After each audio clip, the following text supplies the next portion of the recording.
ওই বল, তুই নাকি আমার কথা শুনবি না বলেছিস? এই আরে মুখ ধরে তো লাস্টে আছে স্যার, ওটা ঘরে নিয়ে তুলছে মুখটা। গালের টিপেন মানে কিরম হাসছো হাসো? এরকম ভাবে হাসে মানুষ?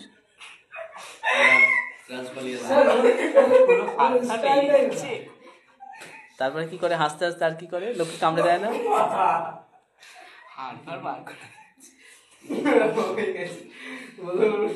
হয়ে গেছে কমপ্লিট? লাস্টে এই পর্যন্ত হাসি ছিল? যখন রাতে ঘুমাবি না, তোদের ওই ঝুপড়িতে আগুন লাগিয়ে দিয়ে আসবো, তাই মনে রাখিস। ওই তোর ওই কলিজা না টেনে ছিঁড়ে রাখার দম রাখে ইকবাল।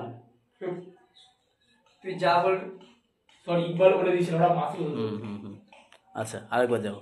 আচ্ছা, যখন ওরা অ্যাক্টিং করছে তোমরা অ্যাক্টিংটা দেখছো না কেন? সব ফিসফাস হচ্ছে কেন? এই ইকবাল, তুই নাকি আমার কথা শুনবি না বলেছিস? বুকের কলিজায় খুব দম হয়েছে না তোর? শোন, বেশি পাকাবো মারলে না তোর ওই কলিজা টেনে ছিঁড়ে রাখার ক্ষমতা রাখে এই মাসুদ। তাই বলে তোর সব কথা শুনতে হবে নাকি? দেখ, বেশি দাদাগিরি দেখাচ্ছে। এই দাদাগিরি দেখেছিস কি? শোন, বেশি পাকা মারলে না রাতে যখন ঘুমাবি তোদের ওই ঝুপড়িতে আগুন লাগিয়ে দিয়ে আসবো, তাই মনে রাখিস।